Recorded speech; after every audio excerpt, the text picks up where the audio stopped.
Okay, David, first of all, can you tell me your name? David Rovics. Great, and what do you do for a living? I play music. That's primarily, politically oriented music mainly. And where are you right now? In Minneapolis, Minnesota, and here for the Republican National Convention, or at least for various activities happening outside of the convention, including protests and concerts and various other events involving speakers and people doing civil disobedience and all sorts of other things, marches. Great. Now, can you tell me first of all, what have you seen at the RNC protests thus far? What are some of the things that you've been observing? Well, quite a bit of police brutality, but and lots of people who are upset with the Republican Party and when perhaps with the capitalist system in general. And there's been organizations and people from all over the place. Certainly, Minnesota is well represented. Minnesota, of course, has a very active progressive movement. And, folks like Sherry Hunter are from here now, or originally she was from here. I don't know. I think she might live in Philly today. I don't know where she's living, but she actually lives here in Minneapolis. Oh, is she back now? Okay, yeah. So yeah, they were doing the Poor People's Economic Rights campaign, the march that they just had today, and there were yesterday there were a lot of civil disobedience actions, people blockading intersections in St. Paul, and they were met with really overwhelming police violence and. Once again, throwing into the face of the idea that the police are supposed to, when people are committing acts of civil disobedience, that they're supposed to basically remove them from the scene, fairly, gently, like in the movies, on the, documentaries about the civil rights movement. You see much more of the sort of police gingerly dragging people out of intersections, and much less of the, realities of, which was happening then and certainly now, which is that, the police tend to respond to essentially nonviolent civil disobedience with clubs, tasers, and tear gas. And then they're charging. They think that yesterday they arrested 250 people, and they've charged quite a few of them with felonies. The felony. I mean, the idea of charging people with felonies. I mean, of course. Well, I mean, largely there's a lot of people like you out there with cameras, and so nowadays it's. These kinds of events are better documented than ever before, which is a wonderful thing, as many people who are listening to Democracy Now!, for example, are aware that eyewitness video and groups like that have had a tremendous impact in recent years on in terms of documenting police abuses and in terms of holding the police accountable. But of course, what happens is, the police assault somebody. The person assaulted gets charged with assaulting an officer, because that's always what they do, and then the police get taken to court, and then they lose.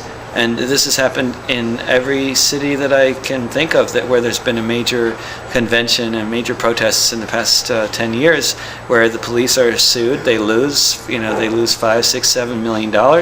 But hey, Homeland Security gave the Twin Cities police departments $50 million to have new Kevlar vests and stuff, and so they got a slush fund for this kind of thing. So they don't care about whether they lose lawsuits or about our constitutional rights. None of that seems to be at all relevant for them. Now, you've been to a lot of events like this because you travel around a lot. You're well known. You've been to a lot of protests and actions around the country and around the world. How does what you're seeing here in Minneapolis compare to other things that you've seen? I'd say that, the energy that existed a few years ago in the anti-war movement and around the 7, 8 years ago with the global justice movement is not here the way it was. And It's certainly, there's a lot more happening now than say in the 90s or the 80s. So that's, you can look on the bright side that way. But in terms of the kind of energy that existed in much of the population, like just even the really sort of mainstream, population a few years ago, people were really activated, motivated, feeling like they could make a difference, and they were out in the streets, and that's much less the case now. But certainly there have been lots of people in the streets, and as as has been the case, especially for the past several years, the police brutality has been really just as bad as ever, and which probably has played a significant role in the how many people are willing to do acts of civil disobedience, because it's. I go a lot to Europe too, as well as all over the U.S., and it's really notable the differences in Europe. For one thing, if you have an unpermitted march, that's not like, here if you have an unpermitted march, that's like basically you might as well be, throwing a rock through a window or something. It's like, there in Europe, in most of Europe anyway, you have an unpermitted march, and that's just basically means the police have been inconvenienced, but they're going to escort your march anyway, and they prefer that you let them know a day in advance or something. But basically, you can have a march whenever you want to have a march. If there's hundreds of thousands of people who want to march in the streets, the fact that they want to do it is enough of a right to do it. Nobody's going to tell them, oh, it's not a permitted march, you have to go home, or you have to beat you now. It's a different situation in the United States, and I'm sure that it's easy to say that, and I'm sure lots of people do, and it's easy to think that the movement is sort of in a sort of tepid state right now because people just don't care or something. But I think it's much more about a lot of people, they care, but they don't know what they can do to make a difference. And a lot of people just feel like, that what are they going to accomplish by going into the streets, blockading intersections, getting, accused of felonies, going to prison, and being attacked by the police. It's just, it's so disproportionate. I'm sure that has a huge impact.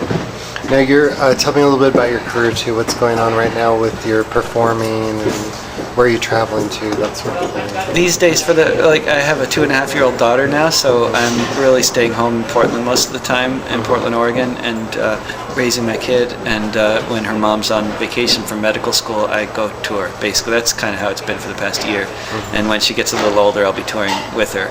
I'll be taking her with me. And hopefully, she'll like it. I think she will. She's a real traveling type. I can tell already. And so I'm still touring around the U.S. and Europe and other countries sometimes, but just a lot less than I was. And I've got a children's CD coming out in about 2 weeks, and I'm working on a book, sort of, and I got a new pamphlet out on PM Press, so that's pretty much what I've been up to. So if people would like to find out more about your music or about your writings, where could they go to find out about that? DavidRovics.com, and then they'll get to all the other places where they can find my essays and my songs and hundreds of free MP3s and lots of stuff. Can you spell that? ROVICS, so DavidRovics.com. Great. Well, thank you very much for your time. Thank you. Okay, thanks.